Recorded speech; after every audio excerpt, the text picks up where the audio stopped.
అందరికీ నమస్కారం.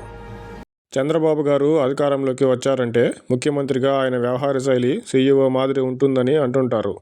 ఎమ్మెల్యేల పనితీరును, ప్రభుత్వంపై ప్రజల నాడిని తెలుసుకునేందుకు సర్వేలు చేయడం సహజమే. చంద్రబాబు గారు సరికొత్తగా మంత్రులకు సైతం ర్యాంకులు ఇచ్చారు.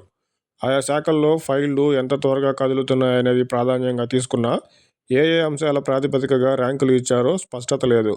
ఎందుకంటే అన్ని మంత్రిత్వ శాఖలు, అన్ని ఫైళ్లు ఒకేలా ఉండవు కదా.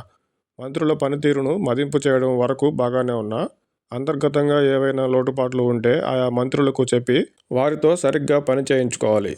అంతేకాని ర్యాంకులు, వార్నింగులు అంటూ బహిరంగంగా తెలియజేయాల్సిన అవసరం లేనేలేదు.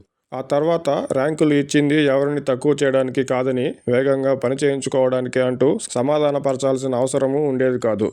మంత్రులకు ర్యాంకుల వెనుక ఉద్దేశం ఏదైనా, అన్ని శాఖల్లో ఫైళ్లు ఒకేలా వేగంగా కదలడం అసాధ్యం. మొదటిసారిగా మంత్రులు అయిన వారు ఫైళ్లను కదిలించడానికి కాస్త సమయం తీసుకోవచ్చు. కొన్ని ఫైళ్లు అసలు కదలకపోవచ్చు.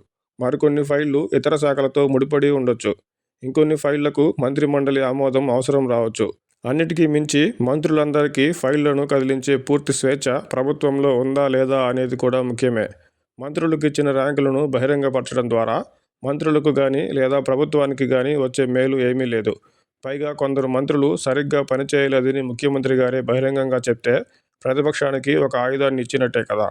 ర్యాంకులు ఇచ్చి కొందరు మంత్రులను తక్కువ చేస్తున్నారనే భావనతో పాటు ఇది ఒక రకంగా కూటమి ప్రభుత్వంలోని కొందరి మంత్రులు సరిగ్గా పనిచేయడం లేదని స్వయంగా ముఖ్యమంత్రి గారే ఒప్పుకుంటూ ప్రజలకు చెప్పినట్టు అవుతుంది.